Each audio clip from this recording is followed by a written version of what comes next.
Hello, welcome to the Climate and Ecological Emergencies Advisory Committee. I'm Councillor Andrew Tinsley. I am chair of the committee, and we are joined by various members and officers. We've had a few changes to the committee. Firstly, I would like to extend my very sincere thanks and admiration to Councillor Ali Gordon-Creed, who has stepped down as chair, and I've stepped into that following some reorganisations with the council partnership. But absolutely, we welcome, and of all the committees we perhaps have in the council, this one is probably the most cross-functional, cross-party, because climate change and ecological decline affects us all. The first item on the agenda is obviously my announcements. So that's the main area there. We've got a couple of new members who've joined us. Ben Higgins, who sent apologies, Zia Mohammed as well. So there we are, and then we have Maggie, who has very kindly stepped in as a substitute for Ben. I think the next item will be to, as we've recorded apologies for absence, is to look at the minutes of the last meeting. I've had a look at these. I'm sure you have.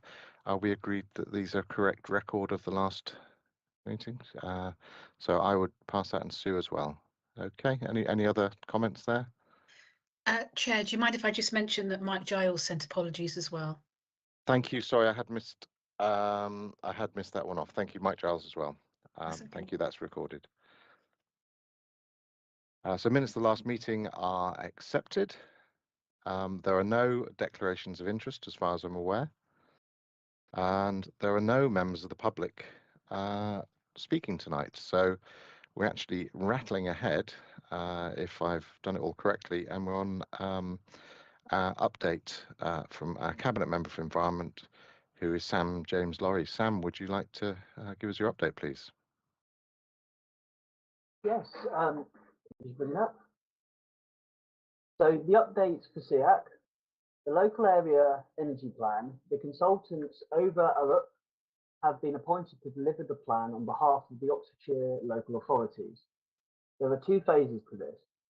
First, there is an overarching Oxfordshire-wide plan looking at a more strategic scale at what investment and changes need to happen to the energy grid in Oxfordshire.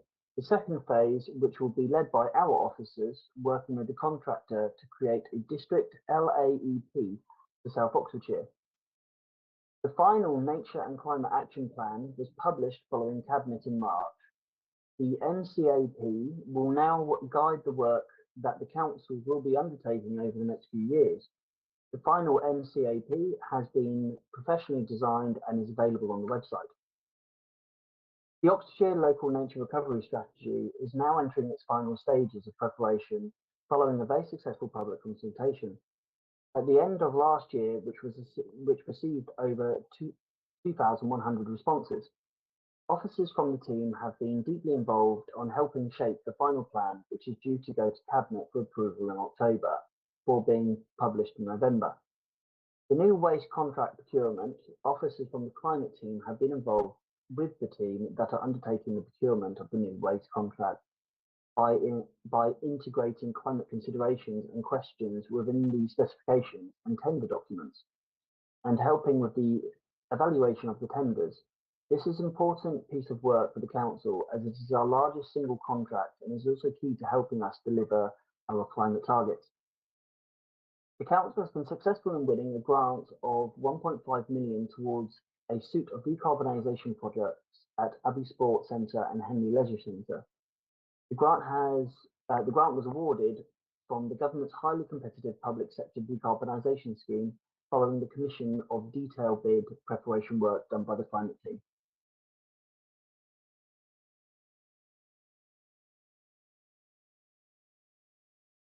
Everything. Thank you very much for that. Does sound very interesting. I'm particularly pleased to hear about the leisure centre decarbonisations carrying on and moving forward. That's been a quite a successful area, I think, with other centres. I believe Didcot and one or two others have already gone, if that's correct. Maggie, would you like to come forward with your question, please?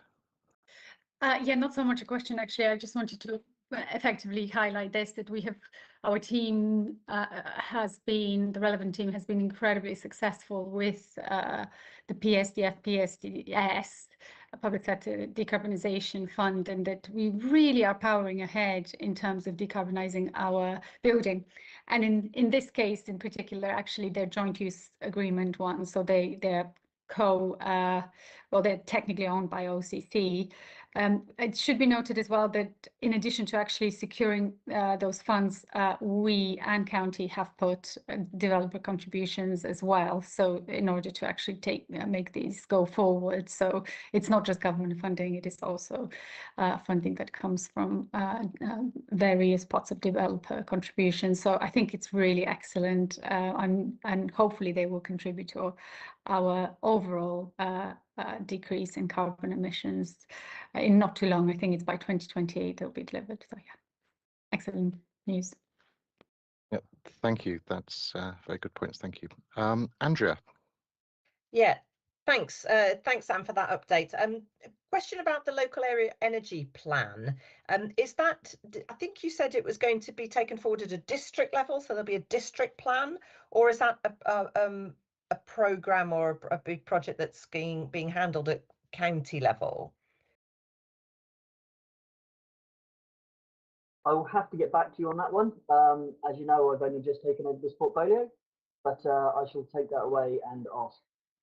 I can answer that question, Sam, if that helps. So, yeah, so there are two parts to the project, two phases to the project. So the first phase is an overarching county-wide local area energy plan, which looks at the current distribution network, where some of the reinforcements needed, the demands, the supply, where the future demand is going to be, things like this. And the future demand is obviously what we're trying to predict and ensure that the supply is able to meet that. So that's sort of an overarching Oxfordshire thing. And then phase two, which is the bit we'll be moving into later in the year, is district specific. So there will be a specific one for South Oxfordshire, and we will work as officers and across the council, actually, it's not just our team, will work with the consultants to pull together one specifically for South Oxfordshire. And the workshop we'll be doing later on with Jessie will be looking at that very particular point. So. Okay, great. And may I ask a quick follow-up? Just reading earlier about the new Future Home Standard that's being published, and with the new ruling around solar panels, rooftops. So will that feed into this plan? I mean, that's rooftop solar is very much part of that, isn't it? Any intelligence will do, because clearly if you've got all new homes conforming to a new standard which has to be met, then there will need to be the ability for any new homes to be feeding back into the grid as well. So yes, it clearly will have to take into all sorts of considerations like that, as well as sort of trying to predict where new development beyond just the stuff that's in our local plan might happen. Yeah, thanks. Ali. Andrew. Ali Gordon-Creed. Yes, we're very friendly around here. Dom, can I just ask whether there's been any movement that you know about with regards to the government legislation allowing the energy, the networks to be directly used by the generators rather than loading the grid? So certain scale of demand can link directly to the national grid rather than to the local grid, because so the electricity comes into Oxfordshire, or it's generated in Oxfordshire, and it goes into the national grid, and then that's stepped down a couple of times into the sort of local grid, which is the level that we can take off. But so there's only certain types of generation that are able to connect, demand, which are able to connect directly to the grid, and things like data centers, those sort of developments can do that. But most of the other development in our districts is development that would connect at the sort of the grid level, the sort of next couple of steps down from that. Does that answer your question? Yeah, I just heard last night that there's some movement for some more commercial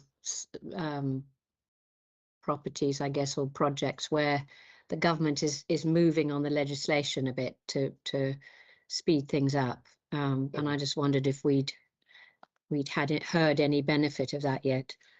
Not that No. I'm aware of. I'm not entirely sure which how that would play out, unless it's to do with the sort of the connection queues. So I know there's a fair bit of work going on to try and resolve some of that issue at the moment. But yeah, I don't know much more than that. Okie doke, thanks. Great. I mean, the national grid is split up into many different voltages, top one being about 400 kilovolts. So you need step down, step up transformers, and depending whether they're available locally depends on which bits can push into where. But yeah, there's a lot of work to do that on that nationally, because it's a very different format of supply now. So hopefully we're getting some really good ideas and approaches there. And thank you, Dominic, Andrea, Ali, Maggie, and others for feeding in on that one. Is that all we have for the update there from Sam? In which case I shall thank Sam very much for his update and attendance, and welcome him to stay if he likes, or if he needs to dash off, he may. There is entirely at your discretion. Obviously, very much appreciate your contributions always. Thank you. We're now moving to a section of the meeting where we're actually going to have some presentations and workshop them. The next item is on the district local area energy priorities. So a nice segue there. And this is be led by a very able officer of ours, Jessie Freeth, who's our Senior Climate Action Officer. So I'd invite Jessie to have the floor, so to speak, and I will. Thank you, Andrew. So I'm just going to give a little bit more of an update, or more detailed update on the local area energy plan, so that might also answer a couple of your questions, and then gonna sort of set up a bit of a discussion point for us to talk in more detail about the district level local area energy plans that we will end up with. So we started looking at local area energy plans probably about 18 months ago, and we have now got to the point where we have commissioned the consultants and we're well underway, which is really exciting. Basically, as Sam sort of explained, it sets out a pathway for how we get from our current energy system that we have at the moment to the energy system that we're going to need to be net zero.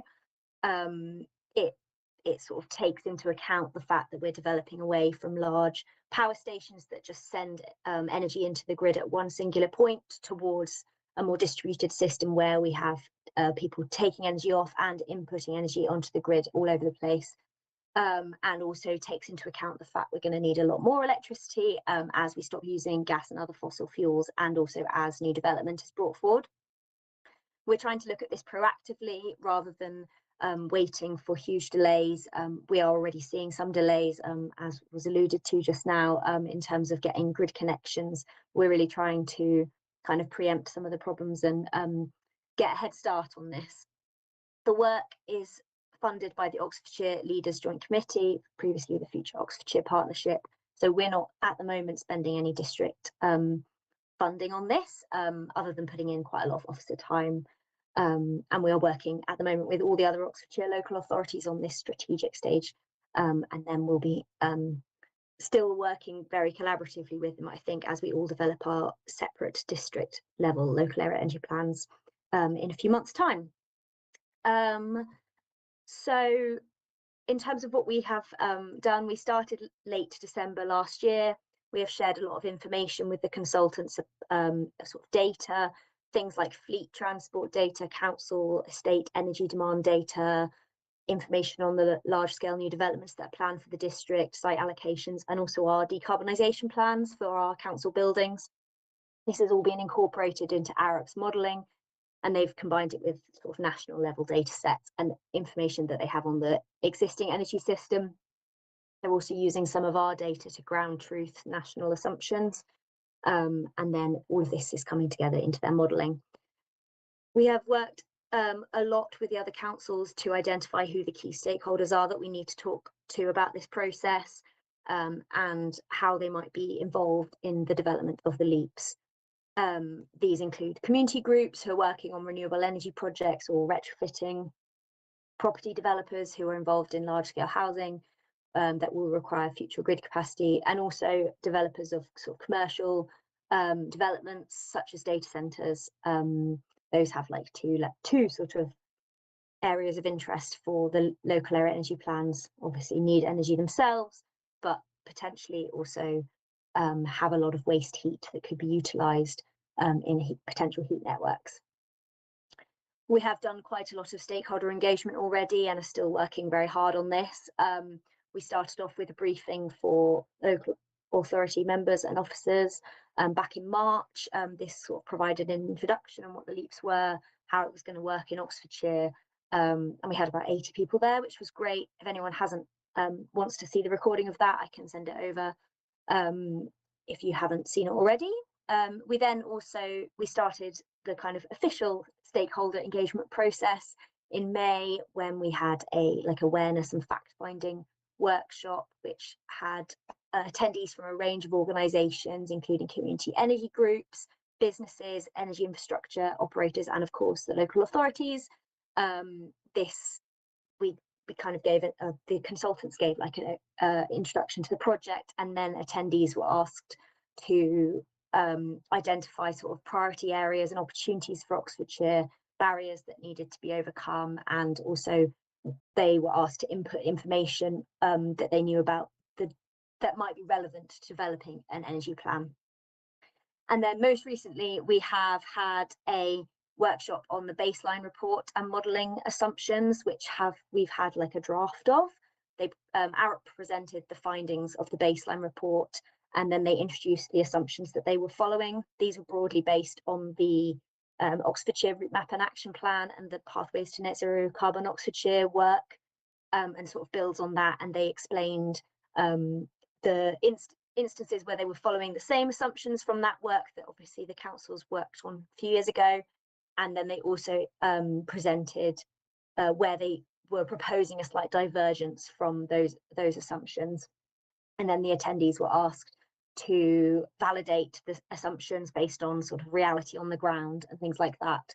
And this information is currently being processed by ARUP before we finalise the modelling. So that's sort of a very quick overview of what we have been doing over the last few months. Today wanted to mainly focus on kind of a really initial discussion about phase 2 of the programme, which is when we will end up with a South Oxfordshire local area energy plan. It's worth just flagging at this point that although we are very much intending to move forward to phase 2, we are actually only committed at the moment to phase 1. So, but that we are really hoping that we move forward. When we get to phase 2, a local area energy plan will be produced for South Oxfordshire that will reflect the unique characteristics of our district and also the priorities of us as a council. And so today we're going to have an initial discussion on what those priorities could be. The actual development of the South Oxfordshire LEAP won't start till September, and we will have like the official process to follow then, and there will be workshops with ARUP at that point. So today is just an opportunity to start brainstorming, formulating some ideas so that we can like start thinking in advance, basically. A couple of things to bear in mind for the discussion. Just wondering, Jessie, Maggie, do you need to jump in now with a question, or do you want to wait to the end? Oh no, I'll wait. Don't worry. Okay, thank you. We'll Sorry, Jessie. That's all right. When we are thinking about what we might want to prioritise in our district level LEAPs, we do need to make sure that it's realistic, feasible, implementable, all those things. But also it's a huge opportunity. We're working quite closely with the distribution network operators in this process. So for South Oxfordshire, that's SSEN and UKPN. And the LEAP is an opportunity to show them what our ambitions are as an area. We also have a window of influence over the next 12 months as they have to submit their investment proposals to Ofgem for their sort of next 5-year funding cycle, which starts in 2028. They have to submit that next year. So if we can give them a good idea of how ambitious we are, then that's a real opportunity for us to encourage investment in the energy infrastructure in this district. We don't want to overestimate that, because otherwise we need to be realistic, but also we don't want to underestimate how ambitious we are. So just to start off the discussion, I've got a few ideas that officers have come up with of things we might want to prioritise in our district level leaps. I'm just going to share one slide which has a few ideas on, and then I'll kind of open up the floor to some discussion and questions, etc.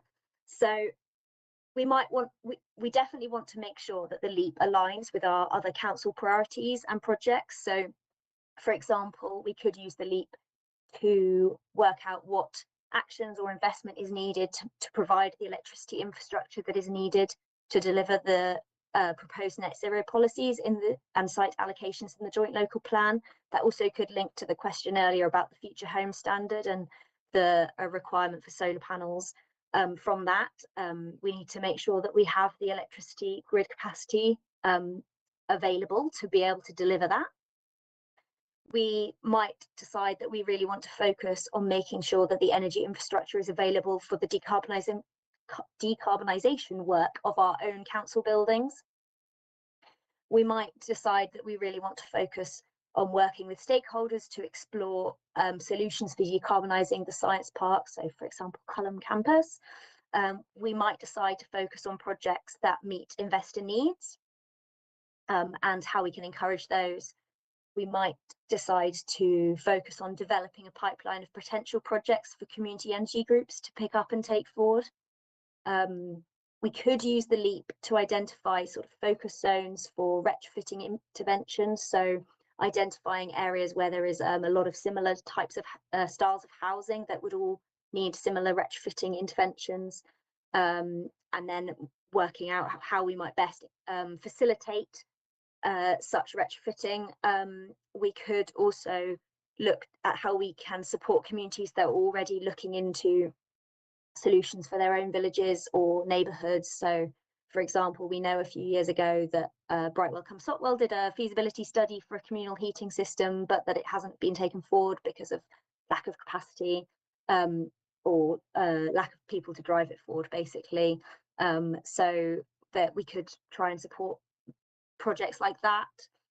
We also could make sure we are focusing on capturing the benefits of the data centres proposed in the district, and how we can encourage development of heat networks which utilise the waste heat generated by them. And we could also look at doing a couple sort of deep dives into the detailed future energy needs of 2 or 3 selected communities, a bit like they have done in West Oxfordshire, in Ensham, if anyone's familiar with that work, which is a really hyper-local look at the energy system of a particular village. That was quite a lot to get through and quite a lot of ideas. I'm going to hand back over. Basically, for the discussion, we'd really like to hear whether you agree with the ideas that I've just set out. Are there any in this kind of suggested list that are real top priorities for you? Do you have any other suggestions? No silly suggestion. This is a really early stage discussion, so we can refine at a later date, but all ideas are welcome.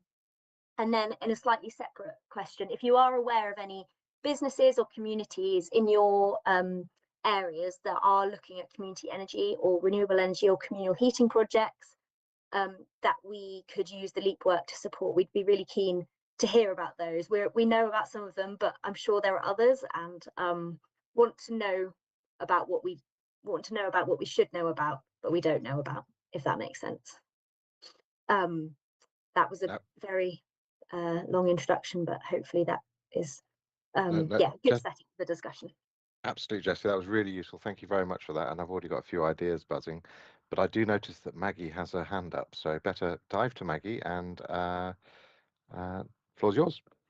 Thank you so much. Sorry, I was being a little bit eager just because I need to, I'm only, as I said, I need to go soon. So I thought I'd jump in first.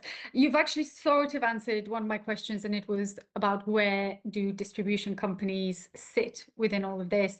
I'm aware from work, not in the UK actually, that distribution companies, and there's huge delays with grid connections because of capacity on the grid. And I just wanted to make sure that, you know, we are, I guess, collaborating, engaging with them to understand. And I'm pretty sure they will have some very important data for us to factor in. Yes, and that has been included in the modelling. They have provided that, which They is have good. provided that. Okay, Yeah. that's really good news. And just a very, I've got a couple very quick ones. And then one of them is, you know, in terms of capacity, grid capacity, is it more on the supply or the demand, or does it not really matter?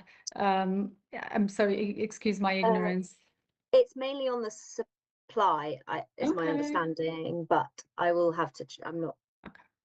Mm, Possibly. Okay. possibly. I can check that, yeah. And then to your particular, I've got a question around funding for the things that you have just laid out.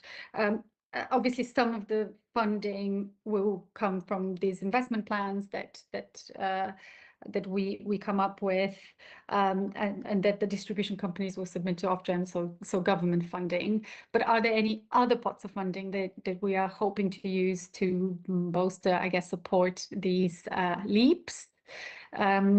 And then finally, to your particular question, I would say that I don't know, I see these leaps as because although you say that we're being proactive, my understanding is that we are all already suffering with capacity issues. So I guess the purpose is to identify where investment is most needed to meet current needs and prioritize that, rather than necessarily, although all of these things that you put forward sound really fantastic, given that there's probably quite scarce funding. Going back to my previous question, I suspect then that really that the role of the leagues, the main one, would be very much to prioritize so that we can kind of catch up and eliminate some of those bottlenecks that I think will be experienced in places. So. Just to quickly on the funding question, a lot of that is going to come from the sort of conversations that we have in phase 2, and one of the actions or kind of how parts of the leap is identifying how on earth we fund a lot of it. A lot of it, none of it really will be funded by the council necessarily. It will be from the distribution network operators themselves or other investment opportunities. But there'll be, I think we'll end up with a range of scales of action, some that are quite small and implementable that we might be able to get on with quite quickly, and others that are multi-year or 20-year projects that we'll have to find funding from somewhere. And how about developer contribute? Do developers have to actually provide some funding as part of kind of strategic applications via Section 106 or anything? I mean, if there is lack of grid, they don't. Oh, No. okay, maybe they should. I mean those are the sort of discussions, apologies, that we want to get involved in, because there are commercial opportunities for people investing in this as well. And part of the process that Arup are running out for us is that they'll look at those potential commercial opportunities to fill some of the gaps that will inevitably be found in our current supply network, and how those might be commercialized. So that's all part of the scope of the work. Thank you so much. Thank you. Andrea. Yeah, thanks, Andrew. Great stuff. Yeah, well done, Jessie, and good to hear of all the prep work that's already taken place to pull all this together. And I guess, like Maggie, I'm kind of thinking, well, where can we best leverage our efforts? And a few of the things that you mentioned really kind of link in to other corporate priorities, and where we already have some programs up and running or already underway. I suppose in the back of my mind is always sort of the elephant in the room of local government reorganisation, sort of trying to think, well, you know, if we can bolt these on alongside existing programs, it's going to be easier for us to put resource into it in the short term. Obviously, we've got longer term issues to get through as well. But there were a couple of the things that you mentioned that really struck me. Obviously, the retrofitting idea is very much part of an existing. I know we don't have a huge program on retrofitting, but it's something we've always identified as a priority for our area, and something we want to support in as many ways as we can. So I know we've come across other councils that provide loans to residents to help them with their retrofitting efforts, and that's kind of not within the sort of the scope of a LEAP. But if there's going to be a link into, well, if you're going to put lots of heat pumps in, then obviously they have to be supplied with electricity. So you know, that I think that ticks a box for me as a priority area, and see if we can link those things together. I like the idea of the data center focus, the science park focus. I think, you know, we've got a huge development coming along in Culham, and you know, a lot of innovation going on there. I would imagine that we should be able to leverage other sources of funding and other interested parties or expertise on that site to really help us create a kind of a centre of excellence around what we can do with energy generation there. And I guess the thing with data centres, as well as them being, you know, generating a lot of heat, they've also got a roof space, presumably, to put solar panels on. So I like that idea. I like very much the community energy project idea. And what came to my mind then when you were talking was Berensfield. Thinking about, you know, we've got a strategic site in Berensfield, you know, greenfield site ready to, I don't know how long that's going to take to get up and running, but it's been in our plan for a long time now. And I know we've been looking at local employment opportunities on that site. Well, could those local employment opportunities be linked into the local area energy project and community energy generation? So again, that's a kind of a way to bootstrap these projects up if we can link them into existing programs. One that I didn't hear you mention, one that I would love to see is, and it could be quite I would imagine not too difficult, she says, but it could be a kind of a low-hanging fruit, is around e-bikes and you know, e-bike rental schemes. I'm thinking about our Gateway development in the centre of Didcot. Obviously we've got our own office, but there's all those apartments there, and I suppose designed to be a kind of a low car neighbourhood. You know, we've talked years ago about having e-bike a rental scheme at that site, and that would be quite a, you know, maybe work with Homes England on that. Or anyway, so that was one that I thought some kind of link into electric vehicle, EV, e-bike, electric public transport provision, whether that comes into this project as well. Where, you know, where does that fit? So there you go. That's my immediate thoughts. Thank you. Thank you. That was really good and really useful. A lot of energy, if I pun intended, so to speak. Denise, could we hear from you, please? Thank you very much for being patient and waiting there. So that's okay. I just wanted to follow on from Maggie and what she said about developers, and also to kind of fuse it with what Jessie said about retrofitting very similar houses. And I'm thinking of, you also get very similar houses with new developments. And so rather than retrofitting, can we not encourage them to do, I know there's air source heat pumps are very popular at the moment. But if we had ground source heating, which I think is much better, and you could do that on a grand scale on a development, if we could encourage developers to do that. And I've also have a kind of an incentive to do that. It's because I have an issue with developers burying a lot of their rubble in the gardens. I'd rather see them actually put some pipes in there, make some use of that land. So it's another reason for me to kind of suggest that. Developers and rubble. This is one of the times when I'll spare Dominic and not digress. Thank you, Denise. That was a really useful point. James, please, you have the floor. Thank you. Just following on from X-source heat pumps, I'm wondering about cooling out the River Thames particularly, and thinking about water source heat pumps. We see several organisations already have them, and several others are already planning them. So I wonder where that fits in, particularly here, given the river is pretty important for our area.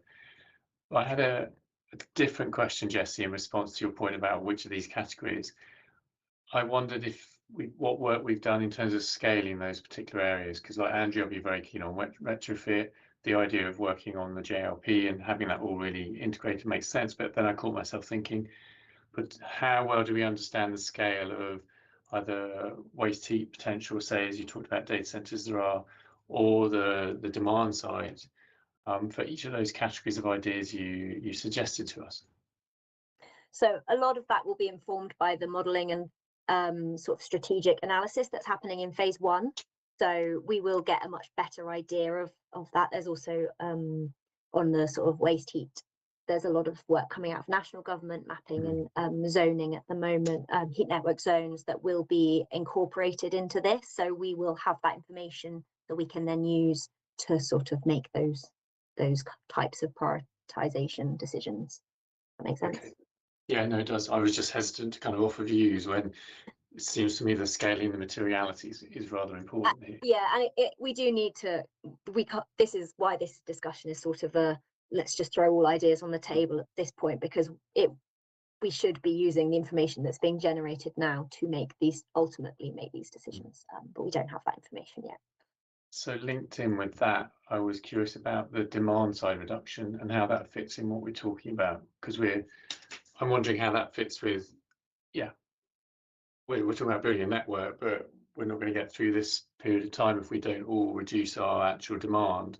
And retrofitting obviously is an example of that in terms of heat potentially, but I wondered, how does demand side reduction fit in this? So some of the we'll get some kind of figures on or I guess what's the word I'm looking for, like targets coming out of the information that's gathered in phase 1 for how to meet net zero, and kind of the expected what we're going to need in 2050, say, and how we're going to get there. And that will provide information on how much we need to reduce demand and how we might do that, and how much we need to generate, and all of those kind of things. So that we will get information on all of that from the modelling. Okay. And some of that is being taken from the PASCO work and the Net Zero Route Map and Action Plan, which set out the expected rates of different types of decarbonisation. So there, the ARUP will be using the assumptions which were used within that Net Zero Route Map and Action to inform their modelling. So that will have assumptions about the rate at which things like retrofit happens. And that's really helpful to know, and it makes me think about something we're going to come to later on in this meeting in terms of the adaptation plan and thinking about community resilience and perhaps what shared assumptions there are in the work we're doing here with the assumptions that are in the adaptation, because yeah, we could be planning all this and actually having very different assumptions which will impact our resilience to be able to do this in the first place, thinking about what Maggie was saying about grid connections, if nothing else. Okay, thank you. That's enough for me at the moment. I've got a few others, but let's see what else I've got to say. Yeah.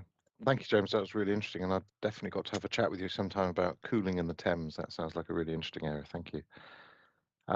Sue. Thanks. Yeah, my question actually touches on various other people's interesting inputs. First of all, comment on Denise's point about new housing estates which are being built now ought to have heat pumps, and I did spend quite a lot of time trying to persuade David Wilson Homes, who are one of the developers in Benson, when they were starting on their scheme. I said, why are we installing, gas pipes here? Why aren't we going straight for, just electricity with heat pumps? But they were trying to tell me that heat pumps weren't properly developed at that stage. It was about 4 or 5 years ago. So, I mean, I guess things have moved on. But I just wonder if there are any incentives we can offer to developers who've actually already got their planning permissions, so we can't tell them, as a condition that they've got to put heat pumps in, but try and persuade them that using heat pumps rather than gas boilers would be a sensible way forward. So yeah, it's just, can we do that in some way? My original question though was going to be about community energy projects. pipeline and tying it in with our own success in decarbonising buildings. Because the next stage down, if we've done all the district buildings, is to go for the town and parish buildings and looking at things like roofs of parish halls, village halls. I've been trying to persuade Benson Parish Council for years to put solar panels on the roof. Of anybody who knows Benson Parish Hall knows it's a big building with quite a lot of it south or southish facing roofs, and I really don't know why they don't get on with it. But I don't know to what extent feed-in from those will affect the grid supply, or have you really got to look at having batteries for large areas of solar panels? I think it does depend on where they are and what the grid capacity is in that particular village. So it's not really a blanket answer, but there can be big delays already with getting a grid connection for solar panels on a reasonable scale, such as a community building. Okay, just one other thing while I'm talking about well, parish halls and Benson, thinking about it. It's another area with a car park. I think, you know, I've been trying to advocate that we put solar panels over the top of car parks, our own car parks preferably, but I think that's been rejected as being too difficult from dealing with the electricity supply, input and output. But a number of parishes have presumably got car parks adjacent to their buildings as well, and whether there are any smaller scale feasible ways of putting solar panel roofing over car parks. I think that's a very good point, and there are ways of doing that, and for the parishes. But I think parishes are likely to crop up again in our climate adaptation workshop. Would that be fair to say? And Yeah, that's maybe something we can actually look at in there, and it's something I'm definitely very keen on myself. But absolutely, Sue, with Benson, a very nice modern parish building, lots of opportunities, but obviously some of them are older prefabs and things like that, so there's more reduced opportunities, but that is something we're looking at. Maggie, can we have a quick one there? How is the time, Dominic? Do we need to be moving ahead to the next one, or? No, it's fine. I just suggest if we could try and focus back in on the local area energy plan. I know there are great opportunities and all this is really good discussion, but we really do need to focus in on what the inputs into our local area energy plan and what our priorities are, rather than all of the other great things we could do to decarbonise the district. So if you could sort of keep your questions to that, that'd be fantastic. Yeah, thank you. We'll have another opportunity with the climate adaptation workshop in a moment. So Maggie. That's actually one of the points I was going to. We have this natural tendency to organically drift towards decarb projects rather than what we were talking about here. But yeah, I am just responding to Candida's request regarding engaging on this with parish councils. I mean, just to check in with them, bring them along on the journey, just make them aware of these issues. I'm not sure how many kind of large decarb projects they would have, but there's certainly kind of ears on the ground, and I think it would just be a helpful thing to do. I mean, obviously councillors can do that, and it's part of their reporting to parish councils. But yeah, that's just a thought. I'm not sure that we would necessarily think of them as a natural stakeholder here, but yeah. Just to quickly respond to that, they are on our sort of wider stakeholder list, not necessarily ones that have sort of high impact, high interest in that really small sort of key group, but they are definitely part of the wider, and we are keeping them abreast of the project, or trying to at least. But if anyone wants to help spread the word, then that would be great. Okay, thank you. Thank you, Maggie. James. Sorry, no, it's Ali. Sorry, my apologies, Ali. Ali. That's all right. I'm also just responding to Candida's request, stuff I put in the chat, that and it sort of ties in with the circular thinking of that Sue was raising, but it goes to the question of focus and where do focus and how you can bring in the community as well as funding opportunities. And so have we looked at community share offers, which the Low Carbon Hub is very busy doing and doing very successfully. The Big Solar Co-op is up and running, as is the Bristol Climate Action Investment share offer to community, and all of those community investment funding opportunities, you know, engage the community, they bypass the need for government funding, and they get the community engaged on the projects that they're interested in, and as well as offering opportunities outside of the district. But primarily, I think it would be a fantastic idea to ask communities where they would be interested to have community share option projects. I know there's a lot of interest in my ward, across the ward. So if we could identify some of those, that you know, I think that's a win-win. Thank you. Great, thank you, Ali. That's a good point. Noted. Thank you. James, can come to you now. Thank you. Just building on what Ali's just said, in terms of that community aspect, community ownership opportunities seem really important. And I think that's particularly in contrast with, say, who owns UKPN, for example. I think 2 of their 3 owners are based in Hong Kong. So what better that we could actually set out our stall as a district by saying that we really want to do this and we want to keep the local in local. I think that could be a really powerful thing, not just what we do, but how we do it. And again, we all know that that builds resilience and a kind of circular economy of financial economy as well, locally. And then the other thing that links to that, which I think was touched on earlier, but I just wanted to check, is training for the people who are going to do all this work as well. If we're going to be changing things, we know we've identified this already a bit by some of the work we've done with Abingdon Whitney College, but that strikes me as that this isn't going to do itself.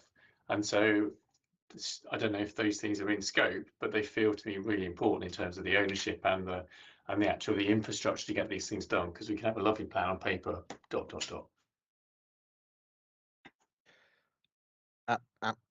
Absolutely. I think apprenticeship's really keen on there, and I'm very fortunate, I think, along with yourself, to go to the Abingdon Whitney College and see what they're doing there, and some really good stuff happening there. But yes, that's certainly a key area, because we don't get anywhere with on the how-to without the know-how. Okay, any more questions? No, that's, I think, okay. One of the things I'd just like to mention and ask about is, we mentioned science parks, an opportunity there for a bit of shared infrastructure potentially. A lot of the people that occupy science parks are on half-hour metering for electricity, and they can get hit by something called a triad period when their electricity can go up through the roof. So having a battery means that you can use your own energy when the bills get very high. Possibly one of the ways around some of the grid problems would be to have local housing schemes feeding into a battery scheme for a science park. It's just something to throw out there. Science parks tend to have a little bit more space. They could put the batteries on them, and if you know we arrange local grid connections to charge up the battery, that means that when all the kettles go on at 5 o'clock and people are still working late, they've actually got a way of feeding back into the grid to be neutral. But during the day, when all those solar panels are running away lovely on the local buildings, they will actually charge the local battery. So just an idea. It's hopefully got some legs, but we'll see. But leave that one with you, please, Jessie. And Maggie, and Sorry. another quick point. No, you Yeah, don't be very sorry, quick. Maggie. You're always very encouraging points.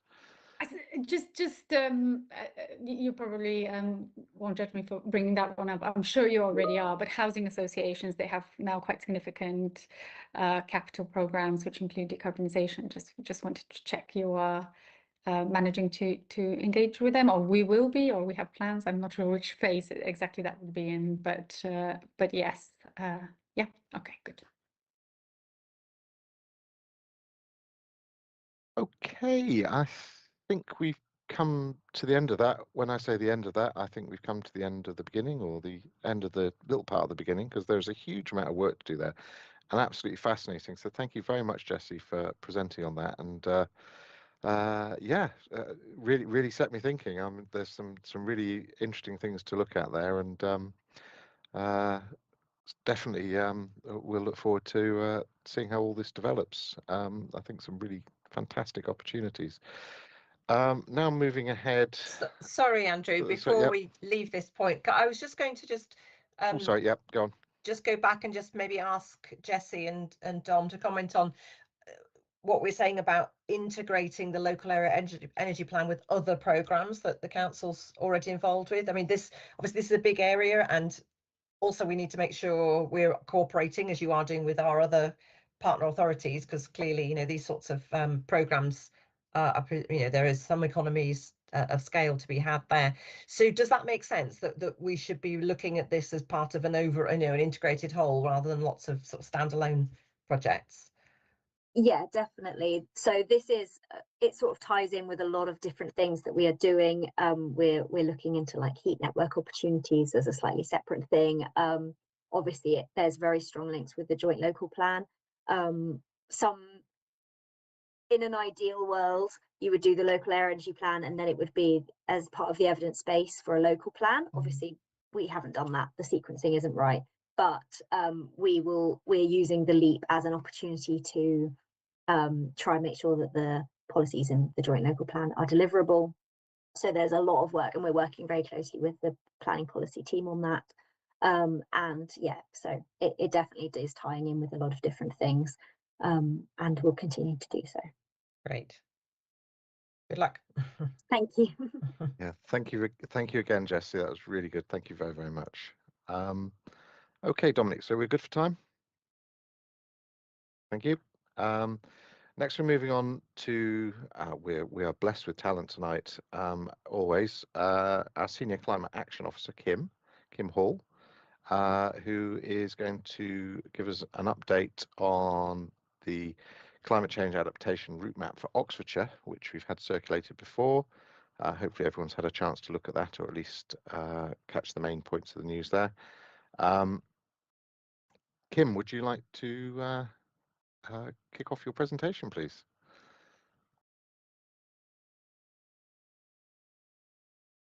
Kim, you're on mute. Thank you, Chair. Thank you. No, that's all right. I have a wiggly microphone that goes up and down. It helps me know when I'm on and off. Andy, Jessie's going to share the slides for me, so she doesn't quite get to have a rest yet. So the purpose of this workshop today is to see feedback on the actions from the adaptation route map for Oxfordshire that you'll have already seen, and also to discuss recommendations for relevant district level actions to carry forward into the annual review of the NCAP. So I just wanted to be clear before we get going what we mean by adaptation. So taking this definition, which is altering our behaviour systems and in some ways of life to protect assets, buildings, businesses, people, environment and society from the worst projected impacts of climate change. So what might that look like for Oxfordshire? Next slide, please, Jessie.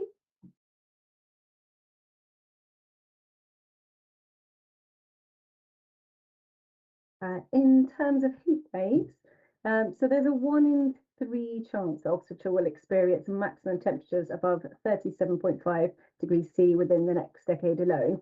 And by 2085, the maximum temperature in Oxfordshire could reach as much as 46.5 degrees C. Now, we're already very familiar with the effects of flooding in the county, but by 2050, the population exposed to flood risk is likely to increase by as much as 16%. Now, exposure to these changes are not evenly spread. with vulnerable populations likely to be impacted more than others, making inequalities even worse. And of course, the economic case for taking early action is clear. It's already costing the county's economy an estimated tens to hundreds of millions of pounds, and that loss is set to rise to between 1 billion and 1.8 billion pounds a year by 2050 if no action on adaptation is taken. Next slide, please, Jessie. So this information here, this is taken from the Met Office, and that helps us to drill down a little bit further into what climate change looks like for South Oxfordshire.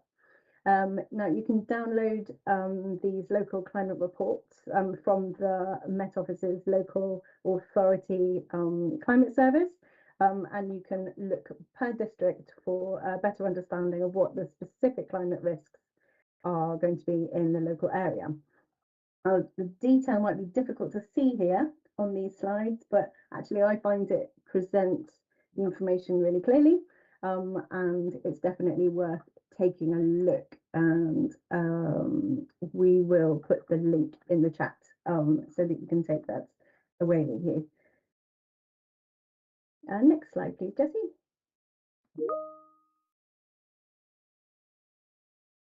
So to take the data a little bit step further to ward level, next couple of slides we've got here are taken from current and future climate vulnerability assessment for Oxfordshire. Now that was commissioned by Oxfordshire County Council, looking specifically at mapping flooding and heatwave risks across the district. So this one here, this is looking at flood risk mapping, and that combines the risk of river and surface flooding and expected annual damage, with also population density, urban density, and proportion of vulnerable people living in that area. Next slide, please, Jessie. This is then the same, but for heatwave risk, that mapping, looking at factors like percentage of urban land cover and the amount of green space. Also combining that with number of buildings, particularly high-rise buildings in that area, and again, proportion of vulnerable people. And obviously from between the two slides, you can see the same wards are coming up as high risk in both of those hazards. Now these are also taken from the work from OCC, so yeah, that link is also in the chat. Next slide, please, Jessie. So what is it that we're trying to achieve from this work? Well, come back for the reason for this workshop. We want to identify adaptations for the NCAP that we as a district council can directly influence. And many of those actions will go hand in hand with the work that we're already doing to decarbonise our operations and promote nature recovery. And we specifically want to support our communities to prepare for and respond to a changing climate. And we also need to improve our own operational resilience, which means, amongst other things, reducing damage to and overheating of buildings and infrastructure, means managing disruptive waste collections, protecting our staff, and of course, minimising financial cost of extreme weather.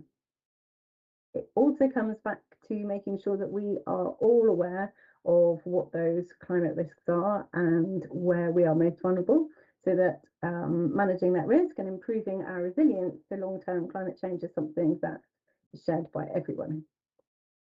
Next slide, please. So the document you'll have hopefully had a chance to look at, the Adaptation Route Map and Action Plan for Oxfordshire. Now that was adopted by the Oxfordshire Leaders Joint Committee at their January 2025 meeting. And of the total of 82 total actions across those 4 themes, there are 15 priority actions that have been identified to be delivered by different partners, including district councils, over the 2025-26 period. And mostly these are enabling actions to establish a framework for the wider set of actions.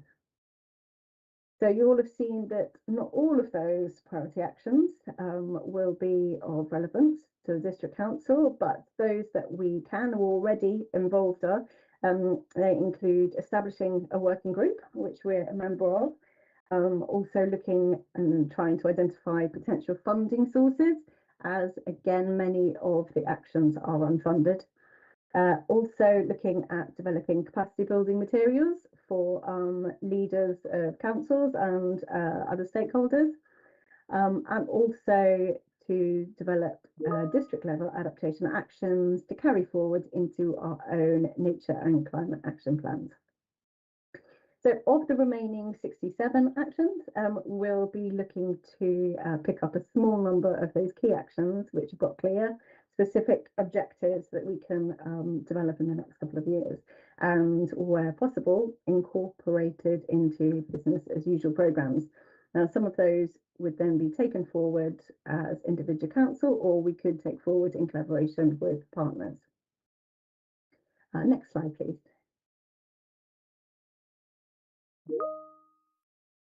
So the NCAP already has some adaptation actions. So these are to support communities to adapt to extreme heat, with a focus on people more vulnerable to extreme temperatures. Also to support communities and other agencies to adapt to flooding, with again specific focus on community flood resilience and natural flood management.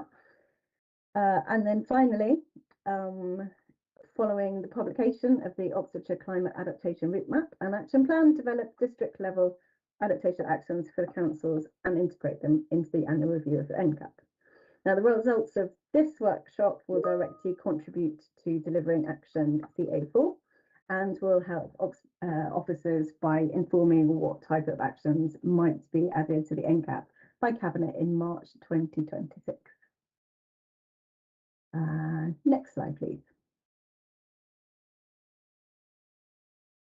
So for today's discussion, we proposed 3 questions that we can talk about next. So the first one would be looking at what actions are a priority, do we think, for the council to help improve resilience of council services, but also what actions are a priority for the council to help support our communities.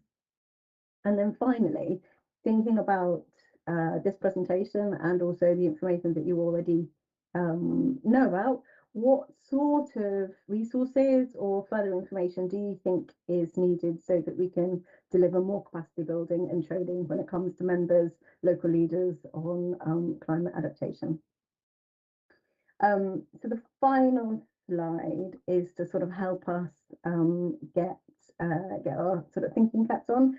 I appreciate that the documents that you had to look through are incredibly weighty. So one of the priorities will be to try and make that information a lot easier to digest for all of us to use them as sort of practical resources going forward. But these are some of the things that I've picked out that we might consider, want to consider, or indeed there might be other actions that haven't actually been considered as part of the adaptation route map and action plan that we might want to discuss. So one of them, these establish a rollout of climate change adaptation public communications strategy and plan. We might want to look at establishing a comprehensive database of local adaptation projects.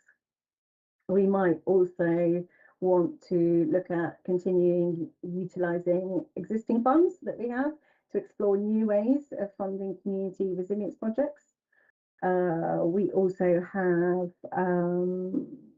an action here, which is developing a consistent approach to supporting parish and town councils with adaptation planning. We could look at ensuring adaptation is integrated into design and planning for new infrastructure assets and schemes, and that's already something that is has been worked on as part of the new joint local plan. Also integrating consideration of adaptation options into net zero retrofit programs, for example. And then we've got ensuring local tree planting and biodiversity improvement programs contribute to climate adaptation objectives. And then finally, we might want to focus our efforts on building on business resilience engagement programs and integrating climate change adaptation. So that's enough of me talking. If I could now sort of give that to the floor, and really interested in hearing your thoughts about some of those actions and where we could prioritise our own work as the district council. Thank you very much, Kim. That's really interesting, and my own brain's buzzing, but I better let members go first. So, Ali, would you like to dive in there? You were very quick there. So well done. Thanks, Andrew. So I'm going to obviously be very ward focused because that's what I know about and what's there. So I can categorically say we're on track for tree planting and biodiversity. We you know, community groups are planting trees pretty much every weekend, and the parish are starting to despair a bit because essentially it's volunteers that have to maintain them now, not the parish, but that's fine. What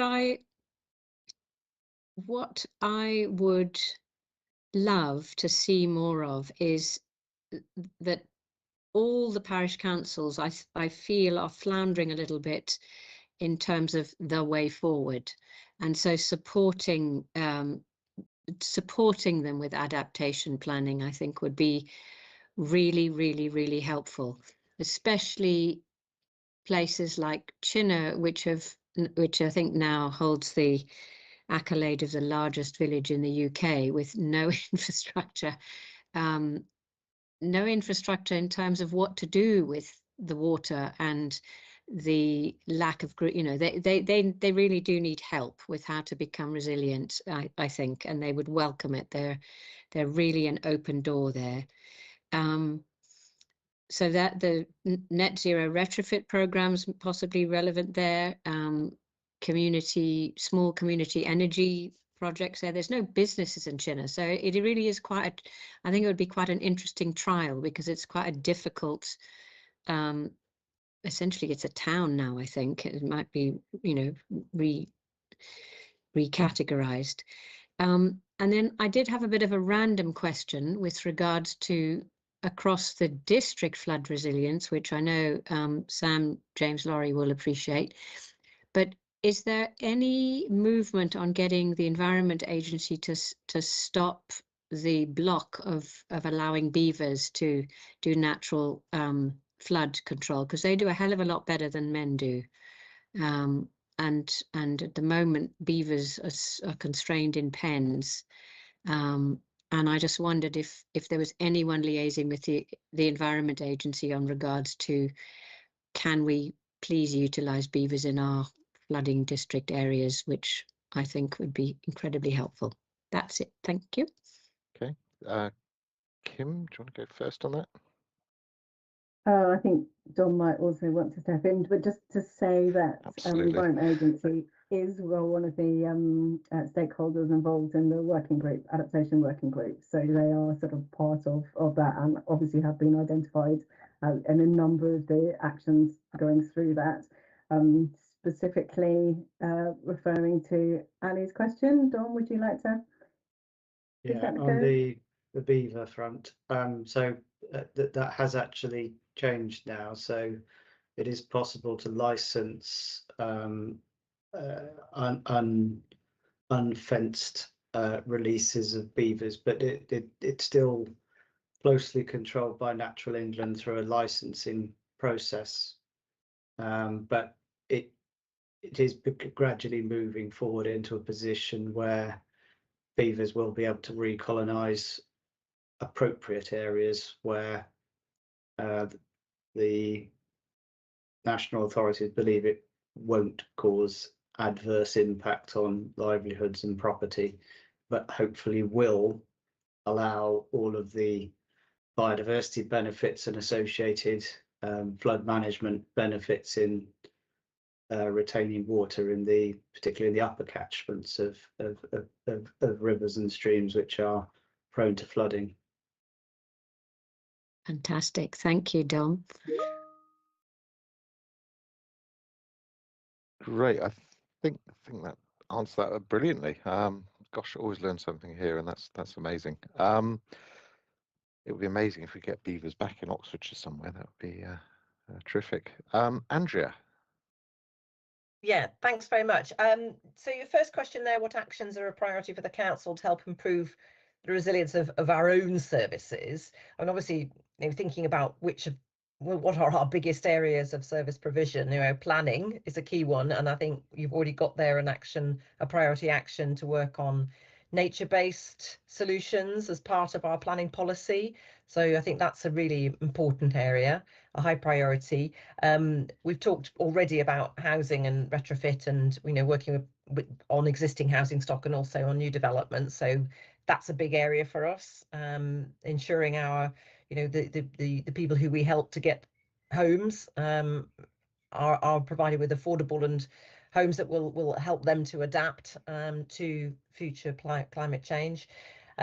Leisure centres we've talked about as well with that's a major area of our service provision. So I think it's another of these things. We've talked about this from the beginning with climate adaptation and net zero and so on. It isn't kind of a standalone program, is it? It's something that links into pretty much everything that we do. One thought I had, obviously, and the trees and nature recovery and everything, yes, tick tick tick.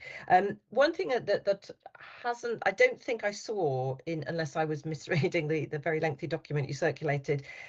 What are we doing about emergencies and planning for emergencies, and what role do we have as a district council in providing temporary accommodation, temporary housing for people who are flooded out, providing the sandbags that might be needed? How, because I think parishes have to provide a certain amount of that. So that's my question: is what do we do in that context, and what could we do more if people are going to be needing help more and more? I think that's a good question. It's a function that we do have. We work together with Oxford County Council on that as a group, and that's something that we work together with rather than just as the district council. And I'm just thinking it might be an area where we might have to produce some communication materials, if this is going to be an increasing risk. And poor old James has got it twice fold in Wallingford on that list, and obviously look, plenty of our communities are going to be quite affected. Are they going to be looking to us to provide them with support and help, or how they can adapt their own lifestyles, and what to do in the case of emergencies? Yeah.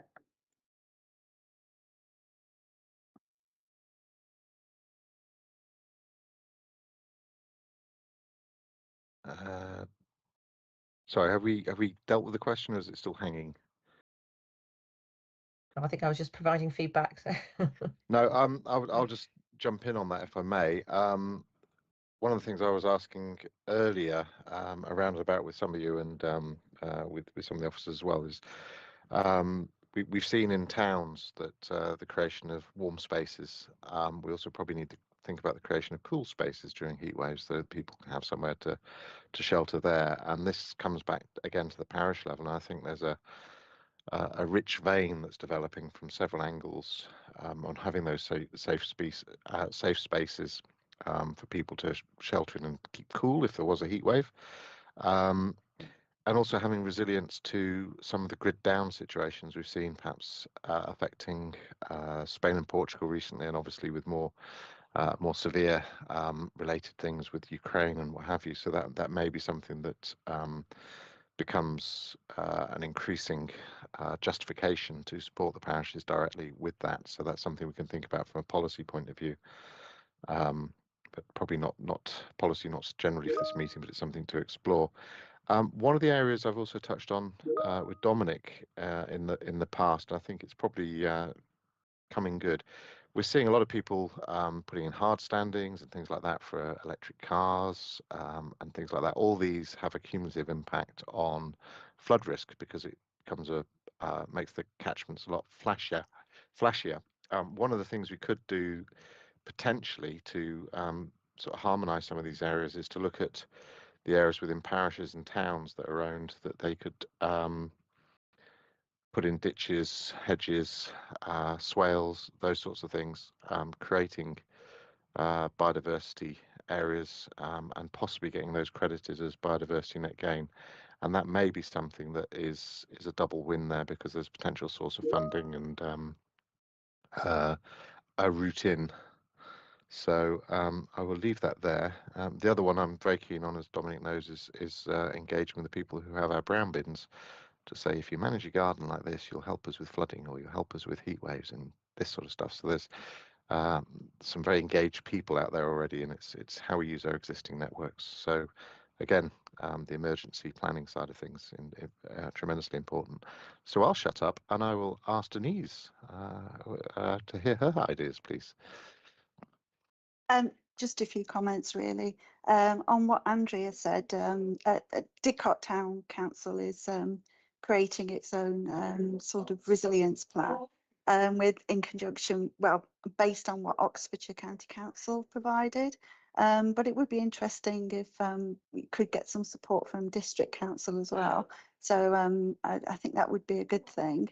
I'm going to go back to my developers digging all their rubble in gardens, because that is causing flooding issues for residents on Lady Grove. So I think that is an issue, something maybe that I think battles with planning in terms of trying to enforce this, but it's quite difficult, I know. But if we could stop them doing it, it would be great. I absolutely had Lady Grove in mind when I was thinking about the old field systems and things like that, and you can still see the hedges and what have you, but the ditches seem to have disappeared, and obviously that would all provide additional capacity to slow down the peaks in flooding. So that's where I'm coming with that. With the rubble means that the surface water is just is not. It's created a hard standing rather than something that will run in. So putting vegetation and swales and ditches provides somewhere for it more to soak in more slowly.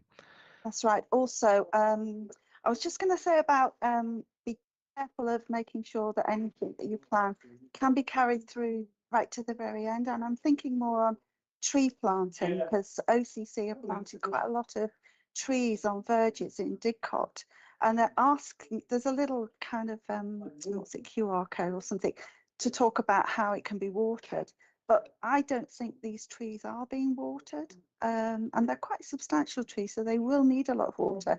We're going to get a hot summer this year. I suspect most of them will die. So it's all great planting trees, but and I think, as Ali suggested, it's now falling to the communities to look after them, and don't think that's necessarily going to happen. So I just wanted to say that, and I'm going to have to leave soon. Sorry. Absolutely appreciate you've got a town council meeting to go to, so we have multiple organisations to support, but. What a good segue. I think we're actively supporting the town council as well as this, and integration there. Very keen, obviously, to work with you on Lady Grove and ideas there. So thank you. James. Sorry, did Dom or Kim want to come back on that quickly? Sorry. I don't think so, do we, no. Kim? No, but in terms of Didcot Town Council's own resilience plan, that's really good to hear.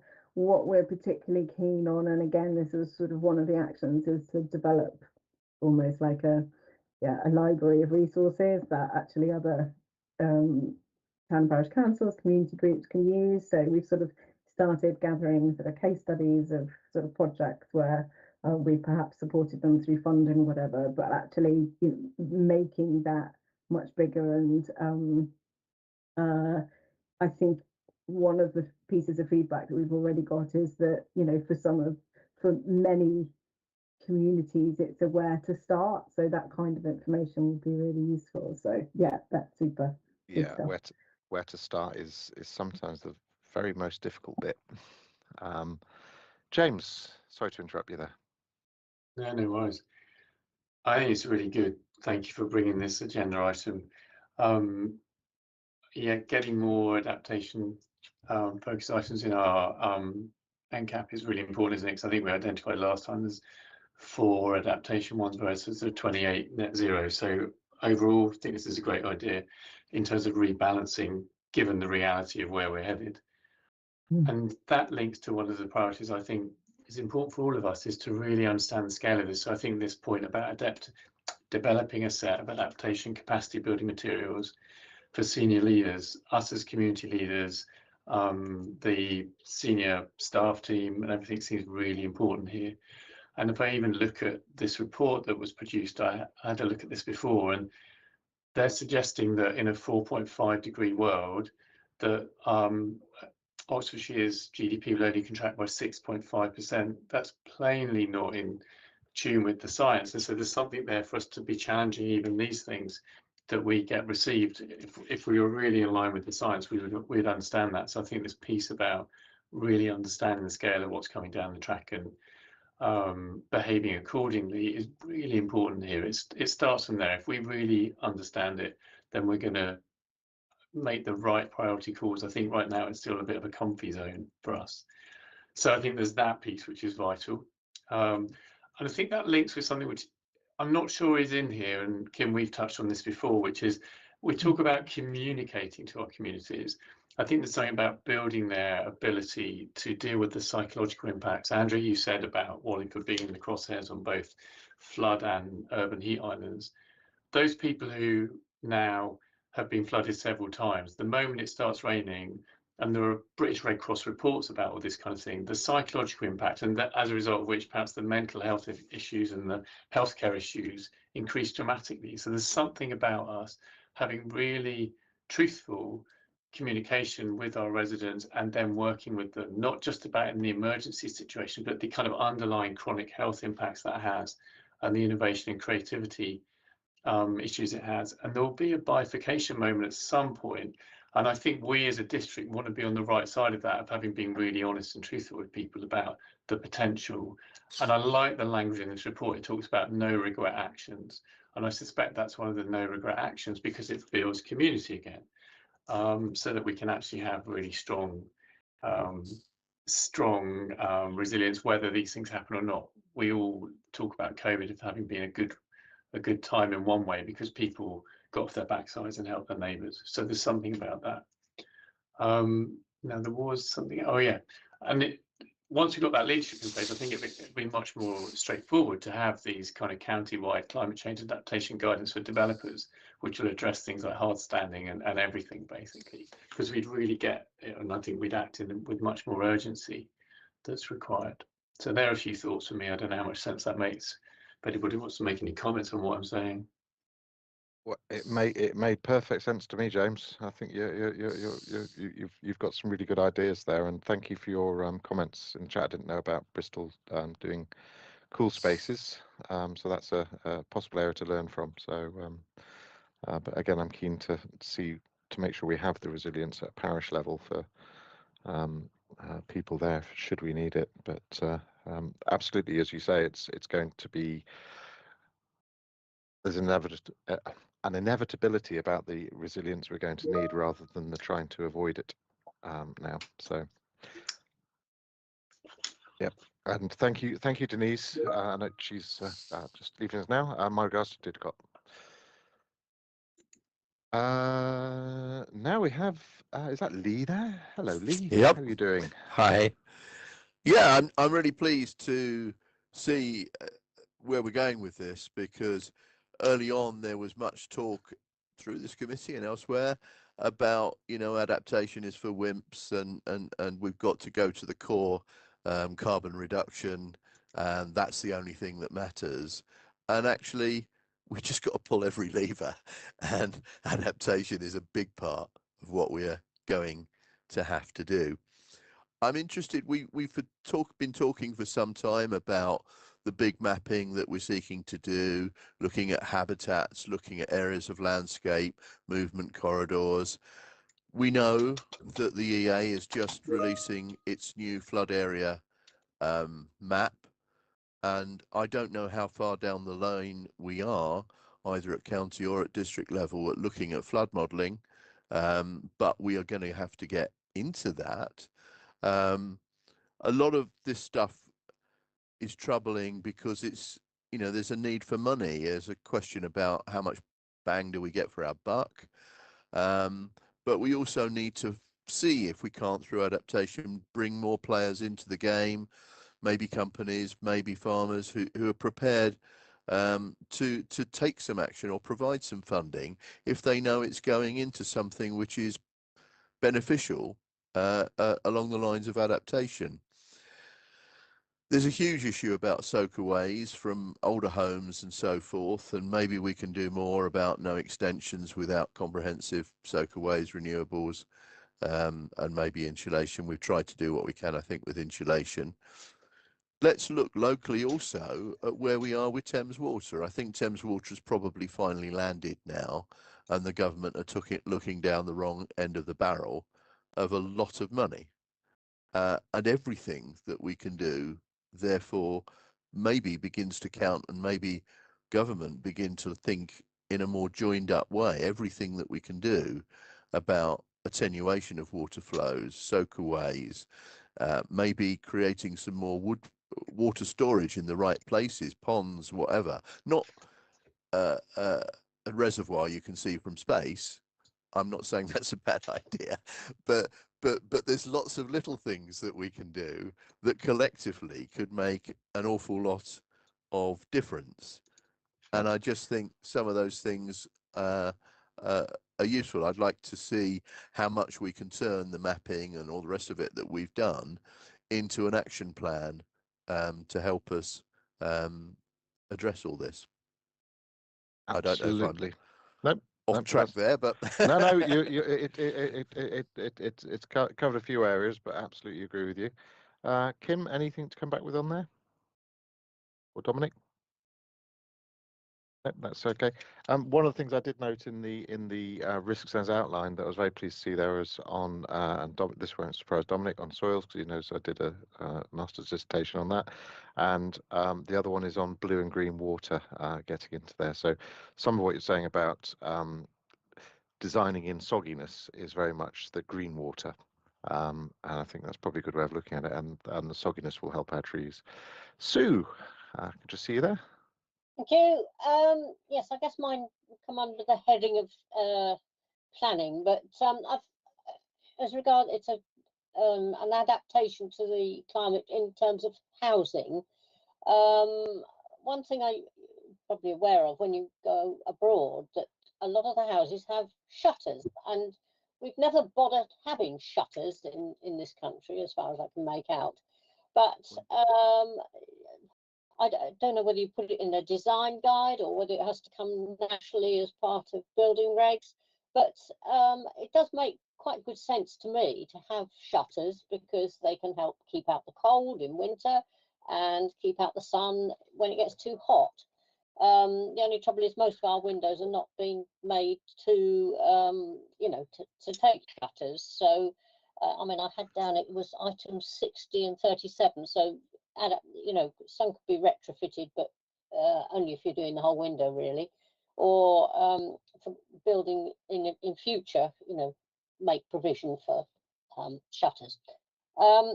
Just one other comment on trees for we all know the benefits, but actually, since our climate seems to be getting more extreme in weather types, the wind is something that I'm noticing is, I'm sure, a lot worse than it used to be in days gone by. And sort of belts of trees are actually very good for slowing down wind speeds. So, yeah, I mean, the big trouble with trees is, as Denise mentioned, is people to look after them when they're young. Until they get really well established. But, you know, we should certainly continue with trying to get as many put in place as possible. Thank you.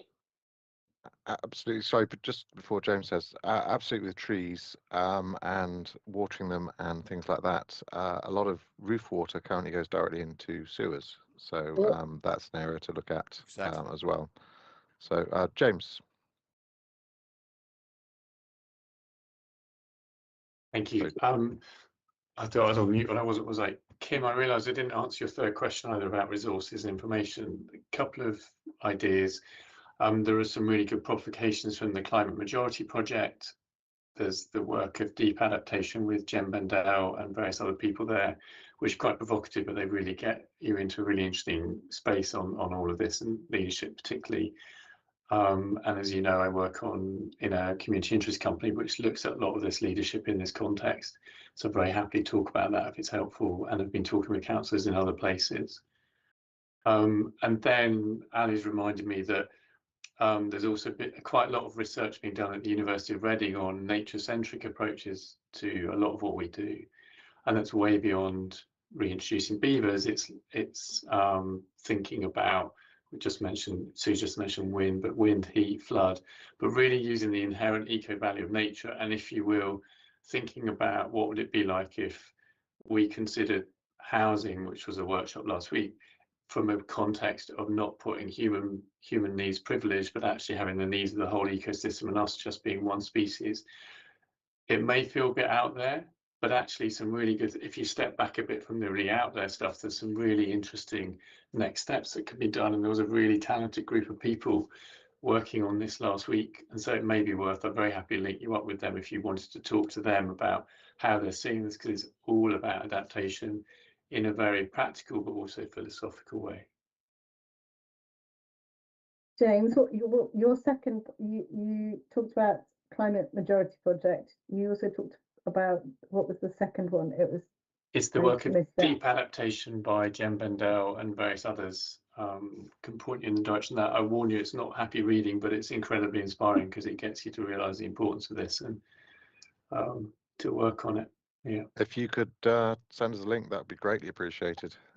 Cool. It sounds right up my alleyway, so to speak. I will do that. Thank you, James. Right, are we complete for questions there? Okay, I think we're good for time still. Dominic, okay to move on to the next item? Thank you very much. Thank you, Kim. Really useful discussion. Thank you very much for all the work you've done on that. It's a really interesting area, and one I'm going to enjoy learning more about, both as a councillor and locally in Didcot. And I think there's for all the potential dark scenarios with it, there are some really positive actions we can be doing now, and I think if we can help people capitalise on those, it'll be really beneficial for all. So we now move on to we've now got Jessie and Kim presenting on the draft offsetting principles paper. This is something I believe we look at every year for the council, and understand how with our carbon and other offsets we are planning on engaging in this area, and it's quite a fast developing area as well, so be interested to obviously learn a little bit more of this. I've read the paper already, but yeah, a lot of new stuff in there and a lot of new changes, so looking forward to hearing about these. It's just going to be me actually doing this one. All right, I noticed. Credit to Kim though. Yeah. He helped write the paper. Yeah, thank you. So we just to explain a little bit, last year we brought a paper to CEEAC and then to Cabinet, which set out the council's kind of journey to net zero and what the gap that we need to address is, and that's where we're starting to consider offsetting as a potential way of meeting our net zero targets.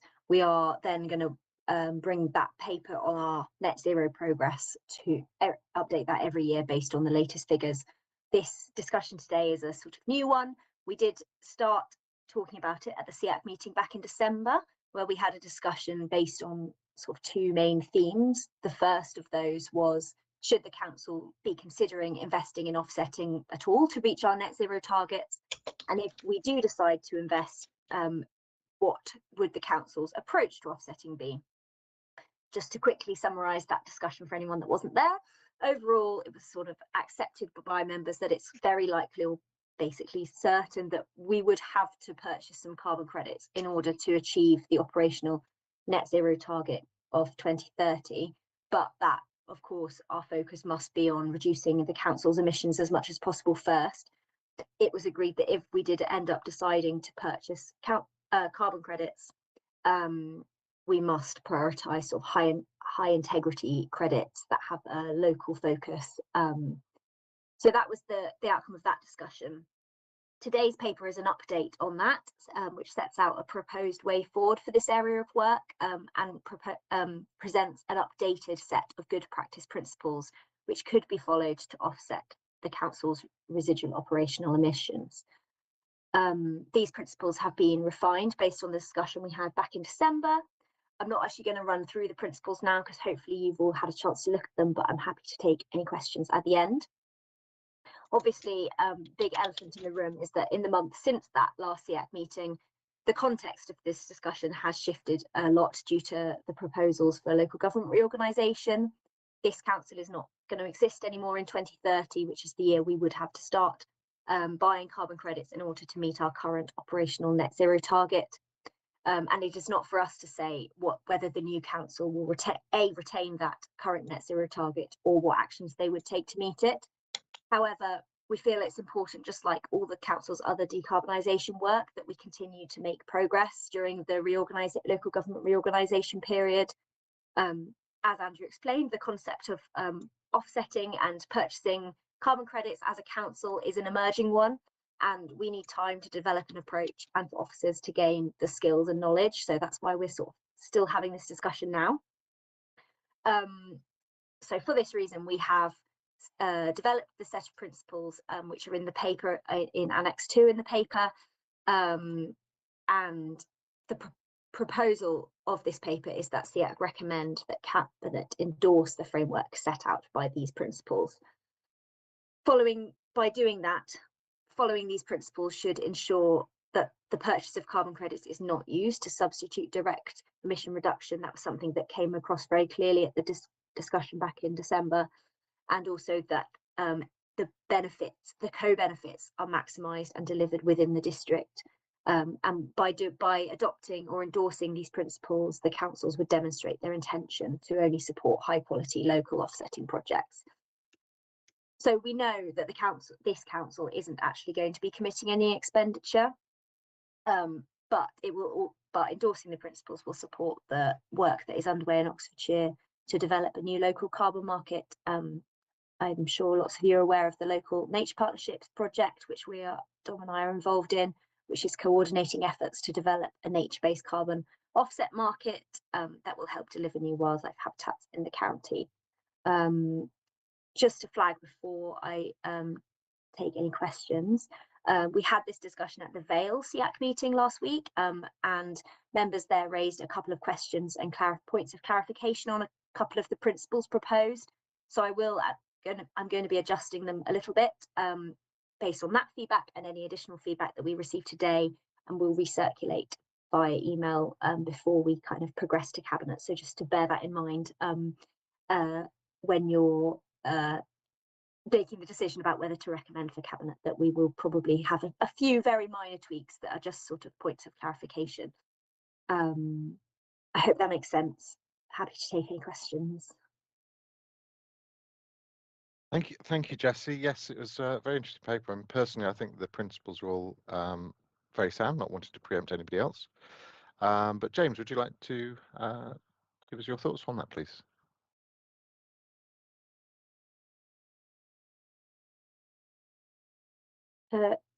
You're on mute, James. Yeah, sorry, and my hand was up when it wasn't meant to be. Sorry, doing well there, aren't I? No, it's right. Yeah. In which case we just move straight on to Andrew. Thank you for being brief there. Thank you. Okay, great, thank you. Well, I think the principles are absolutely right and proper. Very well worded paper, I have to say. It was it really very good quality work there. Thank you. I suppose the thing that strikes me is that there's always the issue of opportunity cost, and I think whether this is something that goes into principles or something we just sort of bear in mind, when it gets to the point that we might be actually spending hard cash on carbon credits, I think we have to ask the question, what else would we want to be doing with that money if we weren't doing this? And I think that's, maybe, you know, a question for maybe cabinet to consider, because obviously we want to hit our targets. It's very important that we wouldn't have targets if we didn't want to achieve them. But on the other hand, we have lots of other areas of our operations that need money, and it could be a complicated message to give out to our external stakeholders, our residents, if they see us spending tens of thousands, whatever, and buying carbon credits, when they see us cutting services or, you know, holding back on expenditure in other areas. So I do think we need to take that overall financial picture into account when we get to that point.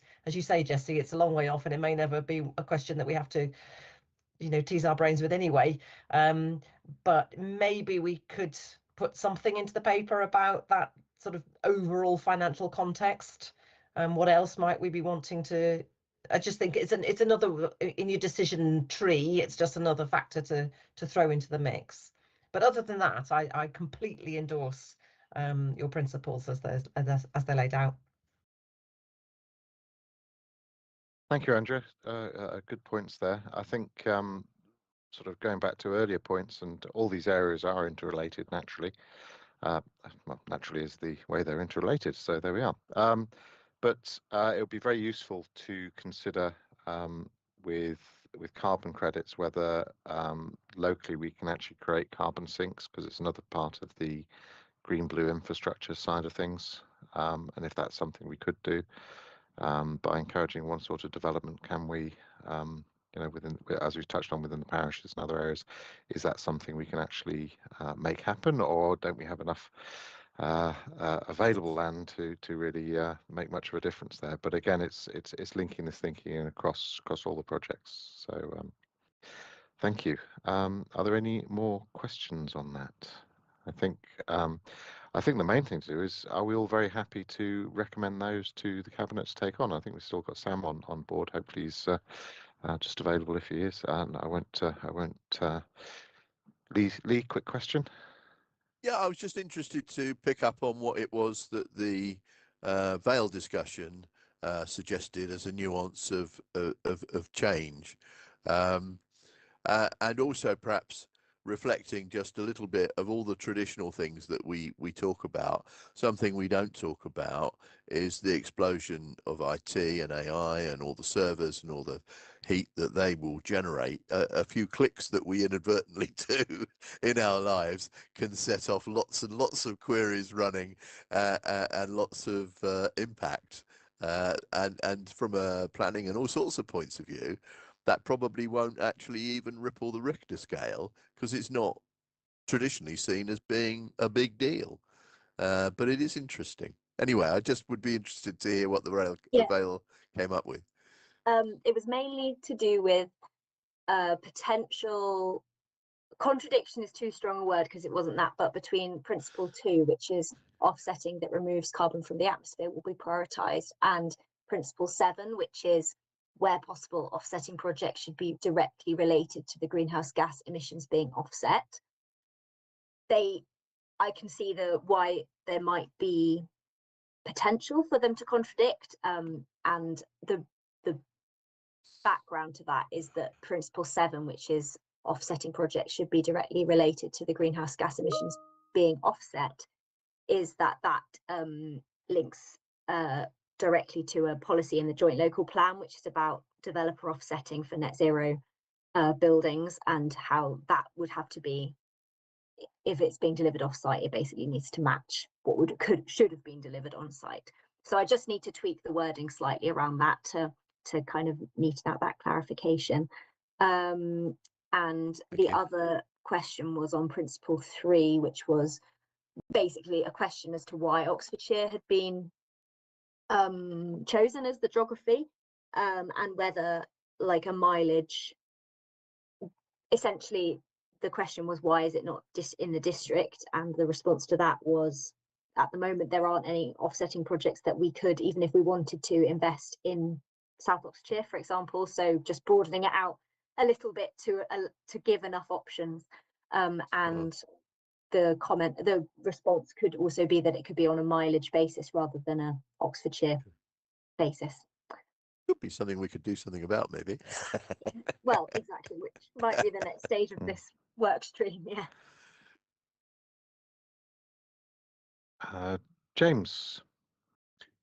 It's actually about something I wanted to bring as AOB, but just wanted to flag it if we've got a chance just for 2 seconds after this bit. Absolutely. So shall we move on to AOB then? Update on task and finish groups and future items. Is there anything people want to bring to future meetings that they've already identified today? Or is it something you'd just like to get in touch with more gradually? Nothing? Okay.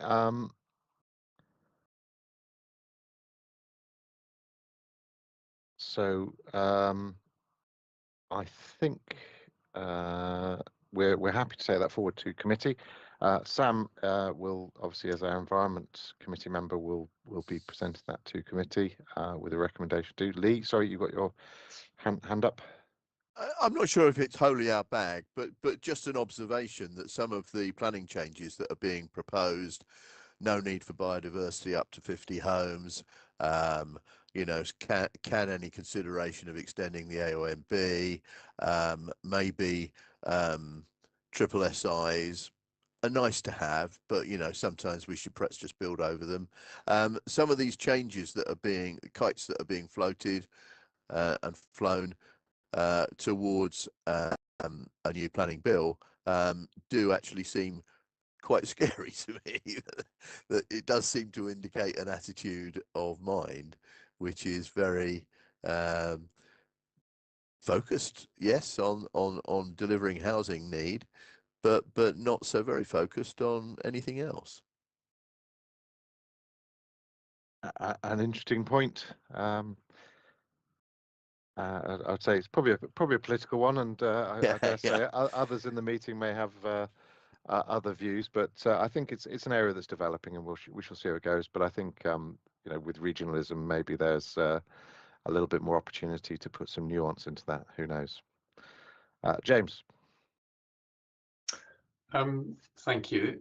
I can't remember how many meetings ago, but we had the environmental coordinator from Chelsea Parish Council come along and speak to us about what they were doing locally. And one of the things that came out of that was potentially for us as a district to convene a lot of parish councils together, because it's something we could do very easily.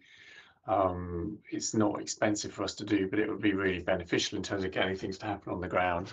I think it links to part of the NCAP as well. So I guess I wanted to bring that back on in our consciousness, because I've been asked about it. I know Ali's been asked about it by her parish as well. And it could be a really straightforward thing for us to do. It's something we as a district can do. You know, we've got that convening power, and it would be fascinating. We've all been at several events, not all of us, but a lot of us have been at several events recently where the people from different parts of the district together. And there's so much in common, there's so much opportunity to learn, and it's a really easy way of just getting things to happen on the ground. So I guess I'm advocating for, can we put something in place where we do that, and not wait too long before we do that, because I think it's quite some time they came to talk to us now. Absolutely. I think that's a very, very good point. To sort of fill in on the emergency planning that came earlier, it would be really nice if we could just make sure that if parishes were investing in an event shelter or two for their village fetes, they actually perhaps talk to the neighbouring parishes and got something similar, just in case they suddenly need to get a lot together for whatever reason it might be. And again, it's about making things as useful as possible across as many areas. So Dominic, are there any updates on the task and finish groups to add in here? No. This was really an opportunity for members of the committee to put forward ideas for task and finish groups or future agenda items. So I don't know if anybody had any thoughts on that. We will. Part of the beauty of the task and finish groups is that they're quite agile, and we can call them at relatively short notice when things come up. And so sometimes it's a more of a reactive process. But if anybody did have any ideas about future topics we could look at, then please do email the chair initially to suggest them, and we can then look at taking those forward. But just going back to the point that James made, that we have in the past run a number of webinars specifically aimed at town and parishes. But again, that's another area we are looking at, and we do want to do more on. And it can be focused on, obviously, on a whole variety of different topics, from climate adaptation through to mitigation and nature recovery and all sorts of things. So that's definitely an area we will be developing. Absolutely, yes. It's something I look forward to. It's absolutely fascinating area. Ali. Thanks, Andrew. Can I please put in a plea for rather than a webinar, that we actually convene in person, and that also you liaise with possibly the group that James works with, but you liaise with groups who are facilitating these type of events, who do it in a very different way, in a much more engaging way than is usually done. Because the difference that makes when people are able to write on post-it notes and then reorganize group, and the engagement is just much higher and much more satisfying. So that would just be my plea: in person, and get input as to how you run it. So for CEEAC meeting next, in-person meeting, kind of along the lines of some of our task and finish groups that we've had. No, I was thinking of the community engagement, the convening the parishes bit, not us. I'm with you. Okay. Yeah. No, absolutely. I would welcome in-person events, and I'm certainly working on projects at the moment where, the shift in perception you can get by working together can be quite marked. I won't say exactly which one I'm thinking of, but absolutely. And post-it notes are absolutely king sometimes. They've saved many a project, especially when you find the one that's fallen down. And go, who wrote this? Oh, that's a good one. Yeah. So don't forget your sellotape if you're using post-it notes. Put them back in place in the right place. Tips from facilitation. Okay, I think there's definitely a very key theme that's come out there on working more closely with the parishes, trying to help them coordinate their initial actions, identifying where we've already got best practice, looking at some of the ways that parishes can get involved in biodiversity enhancement, and potentially also on the other climate areas of flood resilience, heating, cooling. I'm just going through. Anybody else want to chip in other things we want to do? But I think there's some really useful things in the in the climate adaptation area, as we said, and it was really good to see that there were so many more on adaptation there, because we may not win the 1.5 degree battle, but we can definitely adapt.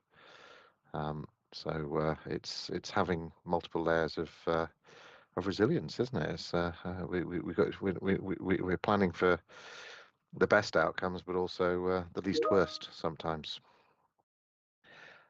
Anything further before we close the meeting? Dominic, have you anything you want to add from? No, thank you. I think we've got some good points to take away from the workshops today. So thank you for all your input. And we'll note the point about in-person meetings. I completely understand, and we just need to balance that against the time and effort we need to put into organising and delivering those. But that's a point well made. Thank you. Thank you. Thank you very much to all the officers who presented and facilitated and organised. It's always very impressive what we get out of these meetings. And obviously, if anybody's got anything they wish to raise, they can either, as Dominic has said, come to me directly, or email us both in together. I'm not too precious about that, honestly, being the chair, but it's very nice to take on the role. And thank you all for your attention tonight and all of your engagement. It's been very, very positive, and I will just say thank you and good night. Cheers. Cheers. Cheers. Thank you. Cheers all. Thank you. Thank you. Bye-bye. Cheers. Bye. Thanks, and thanks everyone. Susie, we can close the stream.